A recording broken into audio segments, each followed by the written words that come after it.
గండ్రా సత్యనారాయణ సభ్యులు చెప్పినది రాసుకోవడం జరిగింది అధ్యక్ష, తప్పకుండా చేస్తాను.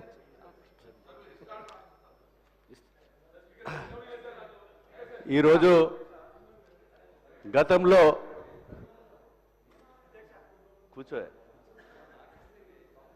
గతంలో బీఆర్ఎస్ అధికారంలో ఉన్నప్పుడు ఈరోజు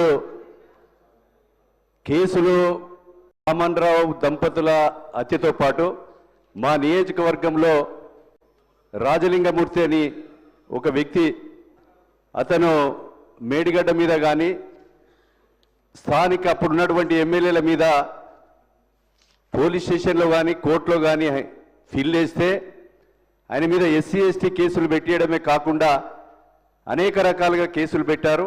ఆయన మీద ప్రాణభయం ఉందని చెప్పి పోలీస్ స్టేషన్లో కూడా పిటిషన్ ఇచ్చారు. ఆయనను మరి సాయంత్రము గొడ్డళ్లతో అతి దారుణంగా నరికారు. మాజీ ఎమ్మెల్యే రమణారెడ్డి ఆత్మ మున్సిపల్ వైస్ చైర్మన్ ఉన్నటువంటి హరిబాబు నిందితుడుగా దొరికి ఈరోజు జైల్లో ఉన్నారు. దాని మీద సమగ్రమైన విచారణ జరపాలని కోరుతూ మండల పార్టీ అధ్యక్షులను, యూత్ కాంగ్రెస్ అధ్యక్షులను, అనేక మందిని మరి కౌన్సిలర్లను కూడా కేసులు పెట్టేయడమే కాకుండా మరి పోలీసులను నిర్బంధంగా ఉపయోగించుకొని వాళ్ళ మీద, మా కార్యకర్తల మీద ఉపయోగించుకొని వందలాది మంది మీద కేసులు పెట్టేయడం జరిగింది అధ్యక్ష.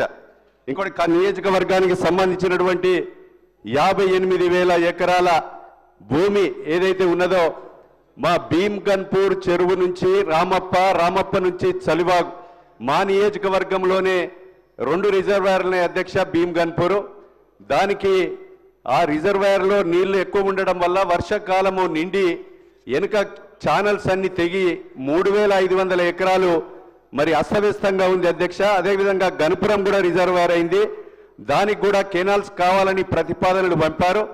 అదేవిధంగా DBM 38 కింద 44,700 ఎకరాలు ఉంది, దానికి బీఆర్ఎస్ ప్రభుత్వంలో 220 కోట్లు సిల్ట్ తీశారు. మన ప్రభుత్వంలో కూడా 34 లక్షలతో సిల్ట్ తీసినా కూడా అది టేలాండ్కు పోవడం లేదు. దయచేసి దీన్ని అర్థం చేసుకొని దీనికి ప్రతిపాదనలు మరి గతంలో గ్యాబ్ ఆయకట్టు 3 నియోజకవర్గాలు, మా సీతక్క నియోజకవర్గానికి 10,000, అదేవిధంగా మంత్రి నియోజకవర్గానికి 1000 ఎకరాలు, భూపాలపల్లికి 25 ఎకరాలు గ్యాబ్ ఆయకట్టుకు మంజూరిస్తే 35,000 ఎకరాలు సాగులోకి వస్తుంది. అదేవిధంగా వీటిని DBM 38 కానీ తుపాకులకు అదైతే మన చెక్ డ్యామ్ బోర్నపల్లి దగ్గర కడితే పంటలు ఎండిపోకుండా మరి నీరంతది దాని ద్వారా మీ ద్వారా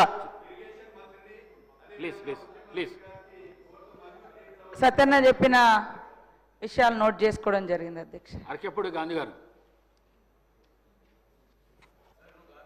అవకాశం ఇచ్చినందుకు ధన్యవాదాలు అధ్యక్ష.